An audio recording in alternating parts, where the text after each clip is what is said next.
Hello everyone, this is Nazir Hussain and welcome back. आप सभी को फिर से बहुत बहुत स्वागत करते हैं। दोस्तों, आज के ये वीडियो पर हम आपको वर्ल्ड जीके रिलेटेड पूरा दुनिया का, इंडिया का सारे GK, mix GK, static GK आपको प्रोवाइड करने वाले हैं। ठीक है, मैं आपको एक छोटा सा बात बता दूं। Thousands of student, lakhs of student हमारे साथ मिलकर अच्छा से प्रिपरेशन कर रहे हैं अपने एग्जाम के लिए और अच्छा रिजल्ट भी दे रहे हैं। हमारे को भी अच्छा रिस्पॉन्स मिल रहे हैं। ओके, सो अगर आप किसी भी एग्जाम का प्रिपरेशन कर रहे हैं तो हमारे चैनल को सब्सक्राइब कीजिए, क्योंकि आपको आगे ऐसे ही जो लाख्स ऑफ स्टूडेंट को प्रिपरेशन करने में हम मदद कर रहे हैं, आपको भी हेल्प होगा, आपको भी अच्छा से हम प्रिपरेशन करने में मदद करेंगे। ओके, सो ज्यादा बात ना करते हैं, आइए सीधा एक्शन में चलते हैं। वीडियो को स्टार्ट करते हैं। वीडियो को लाइक जरूर कीजिए, चैनल को सब्सक्राइब कीजिए और अच्छा लगे तो लास्ट में सब्सक्राइब भी जरूर कीजिए, या फिर अगर अभी अच्छा लग रहा है तो सब्सक्राइब कर दीजिए। ओके, चलिए शुरू करते हैं। पहला क्वेश्चन यहां पर आपके सामने है कि क्वेश्चन क्या दिया गया।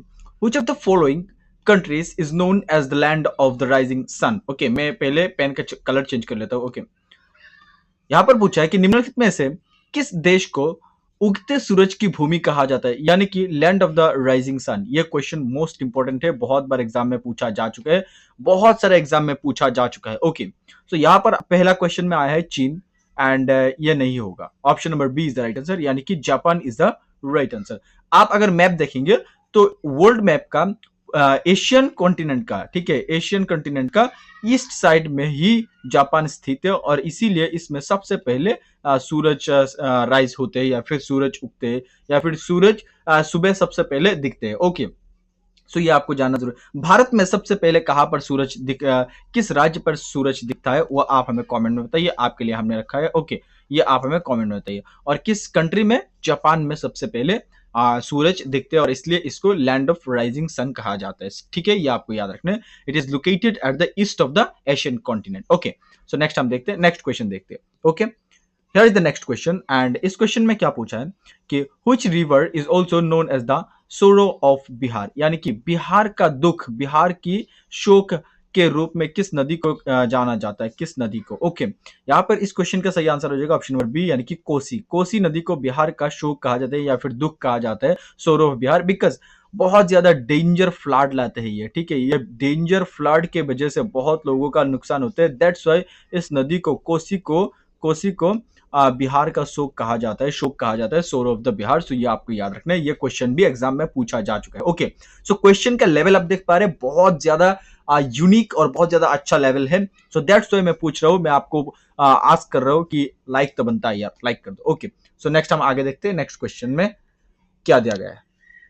यहां पर थर्ड क्वेश्चन आपके सामने, Who was the first woman governor of an Indian state? Okay, सबसे पहला भारत का वुमेन गवर्नर कौन है? भारत का नहीं, भारत का किसी भी स्टेट का पूछा है। ठीक है, स्टेट का ही तो गवर्नर होता है, यानी कि राज्यपाल होता है। ओके, भारत का किसी भी राज्य का पहली महिला राज्यपाल कौन थी, मोस्ट इंपॉर्टेंट है। और ये क्वेश्चन जो है इसका सही आंसर हो जाएगा ऑप्शन नंबर ए, यानी कि सरोजिनी नायडू। ओके, क्वेश्चन पूछा जा सकता है सरोजिनी नायडू सबसे पहले किस स्टेट का गवर्नर बना था, वो बना था यूपी का। ठीक है, ये आपको याद रखना है, यूपी का, उत्तर प्रदेश का। कब बना था ये भी क्वेश्चन पूछा जा सकता है, सो ये आपको याद रखना है।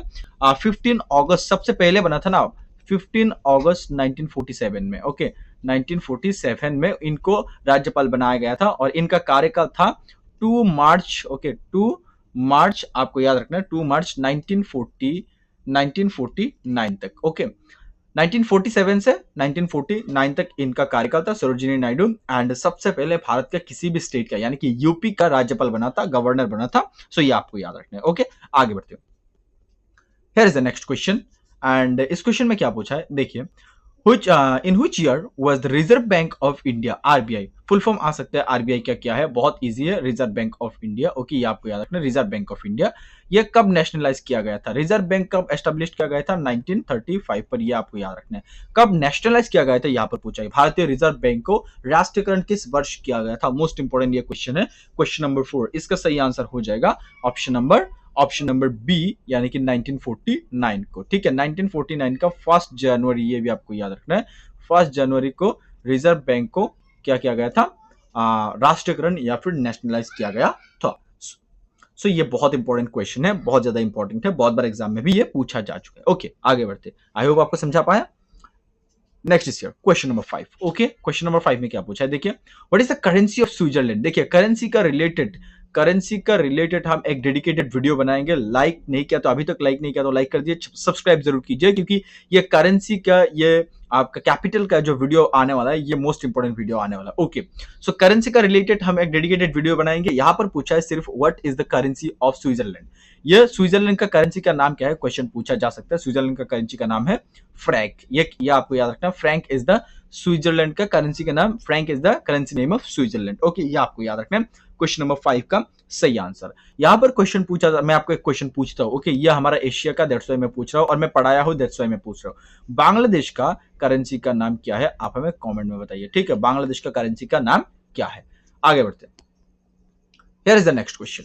इस क्वेश्चन में क्या पूछा है, देखिए कि which Indian state is the Kudankulam nuclear power plant located in, यानी कि कुडनकुलम पावर प्लांट जो परमाणु ऊर्जा संयंत्र किस भारतीय राज्य में स्थित है। यह तो बहुत इजी है, तमिलनाडु पर स्थित है, लेकिन क्वेश्चन पूछा जा सकता है कि तमिलनाडु का किस जगह पर स्थित है। ओके, इसके रिलेटेड क्वेश्चन पूछा जा सकता है। तमिलनाडु का किस जगह पर स्थित है, आप हमें कमेंट में बताइए। न्यूक्लियर पावर प्लांट, ये भारत का सबसे ज्यादा, मैं आपको यहां पर लिख के बताता हूं, लार्जेस्ट भारत का पावर प्लांट है। ये आपको याद रखना, nuclear power plant, largest nuclear power plant is located in Tamil Nadu, Kudankulam power nuclear power plant. Okay, so ये आपको याद रखना है, मोस्ट इंपॉर्टेंट है ये भी। क्वेश्चन नंबर 6 का सही आंसर हो जाएगा तमिलनाडु। ओके, आगे बढ़ते हैं, नेक्स्ट देखते हैं। And the next question is, ये आपका हिस्ट्री रिलेटेड क्वेश्चन है।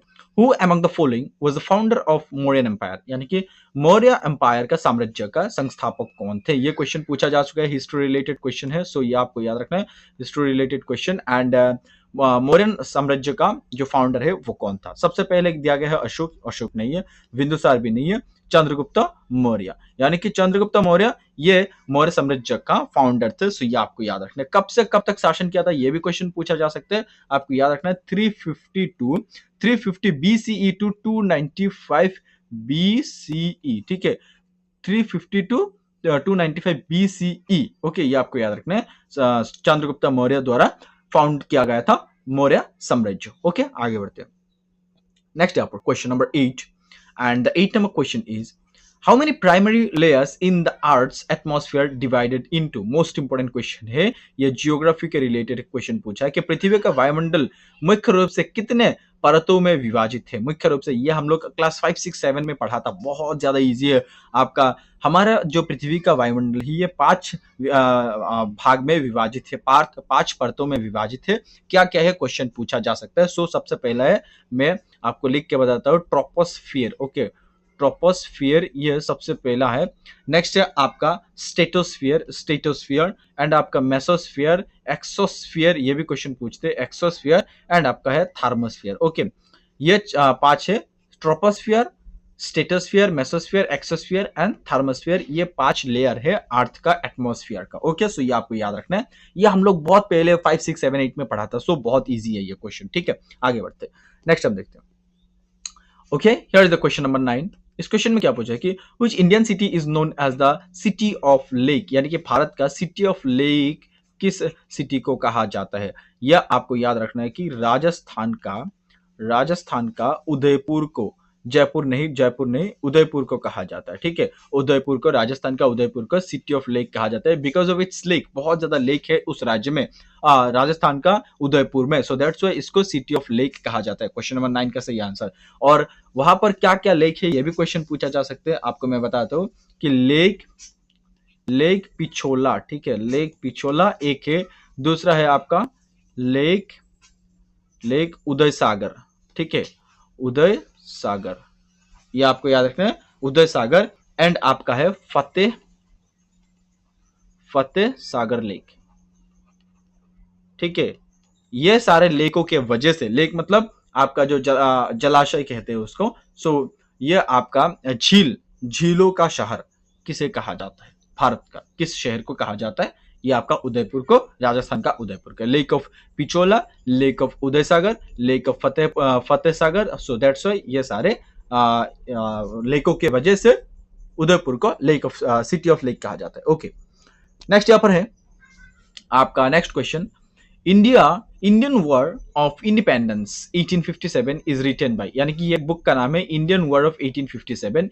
इंडियन वॉर ऑफ 1857 किसके द्वारा लिखी गई किताब है? Okay, Indian war of 1857 important question है, ये भी आपको याद रखना है। ओके, यहाँ पर सबसे पहले आया है एस एन सेन, यानी कि एस एन सेन इनके द्वारा नहीं लिखा गया। आरसी मजुमदार, यानी कि ये भी गलत आंसर है, मैं आपको बताता हूँ। Option number C is the right answer. V D Savarkar, V D Savarkar द्वारा 1857 इंडियन वॉर ऑफ इंडिपेंडेंस 1857 ये किताब लिखी गई थी। सो ये आपको याद रखना है। ओके, और ये पब्लिश किया गया था 1901 में। 1901 आया है। इसके रिलेटेड मैं आपको एक क्वेश्चन बताता हूँ।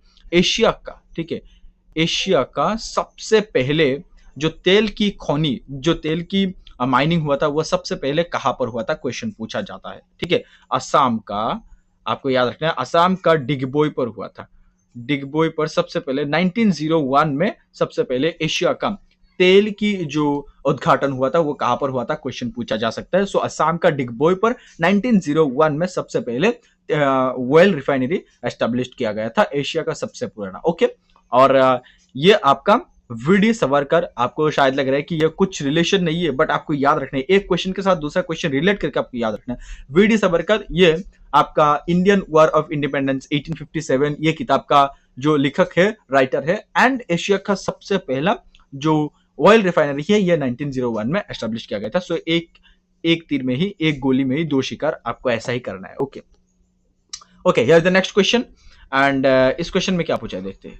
एक सेकंड, मैं यहां पर अपने आप को छोटा कर लेता हूं, अदरवाइज नहीं होगा। यहां पर क्वेश्चन नंबर 11 में पूछा है कि read the following statement carefully, यानी कि नीचे दिए गए हमें पढ़ने के लिए बोला है।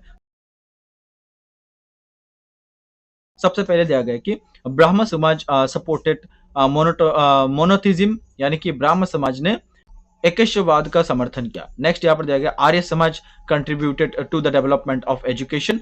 तीसरा दिया गया स्वामी विवेकानंद फाउंडेड रामकृष्ण मिशन। ये तो सही है, ये भी सही है, मेरे को ये भी सही लग रहा है। यहाँ पर which of the following statement is are true, यानी कि कहां पर 1 2 3 सही दिया गया है? Option number A 1 2 and 3 are true. Okay, ये भी यही सही है, यानी कि 1 2 और 3 ये तीनों सही है। क्वेश्चन अलग अलग से पूछा जा सकता है कि ब्राह्मण समाज सपोर्टेड मोनोथिज्म, ये सही है, और Arya Samaj contribute to the development of education, and Swami Vivekananda founded the Ramakrishna mission, ये सबसे ज्यादा इंपॉर्टेंट है। Swami Vivekananda found the Ramakrishna mission. Okay, ये आपको याद रखना है। नेक्स्ट हम देखते हैं, here is the next question, and इस क्वेश्चन में क्या पूछा है देखते हैं हम लोग। इस क्वेश्चन में यहां पर पूछा गया है कि कंसीडर द फॉलोइंग पेयर्स, यानी कि निम्नलिखित युग्मों पर विचार करें, यानी कि सेम ऊपर जो जैसे दिया गया है। पहले दिया गया है कि राधाकांत देव यहाँ पर दिया गया first president of the British Indian association. Okay, next हम देखते हैं गुजुलू लक्ष्मी नारासु चेट्टी। सही से एक्चुअली नाम थोड़ा क्रिटिकल है, दैट्स व्हाई मेरा नहीं आ रहा है, so sorry for that, but Gazulu Lakshmi Narasu Chetty founder of the Madras Mahajana Sabha. Okay, ये तो सही नहीं होगा, मद्रास महाजन सभा का फाउंडर नहीं है। Okay, Surendranath Banerjee founder of the Indian association. Surendranath Banerjee is the founder of Indian association. Okay, यहाँ पर ऑप्शन ए और ऑप्शन मतलब 1 और 2 ये मेरे को सही लग रहा है। ऑप्शन जो 2 है ये सही नहीं लग रहा है। देखते हैं ऑप्शन नंबर सी 2 और 3 नहीं, ऑप्शन नंबर 1 एंड 3 ये सही लग रहा है। Okay, option number B is the right answer. 1 and 3, केवल 1 और 3 ही सही है, यानी कि Surendranath Banerjee founder of the Indian association, question पूछा जा सकता है। First president of British Indian association Radhakanta Deb, ये पूछा जा सकता है। गुजुलू लक्ष्मी नारासु चेट्टी ये कौन है इसके बारे में, या फिर आपका देखिए यहाँ पर क्या दिया गया कि founder of the Madras Mahajana सभा, कौन फाउंडर मद्रास महाजन सभा का फाउंडर कौन है, क्वेश्चन पूछा जा सकता है।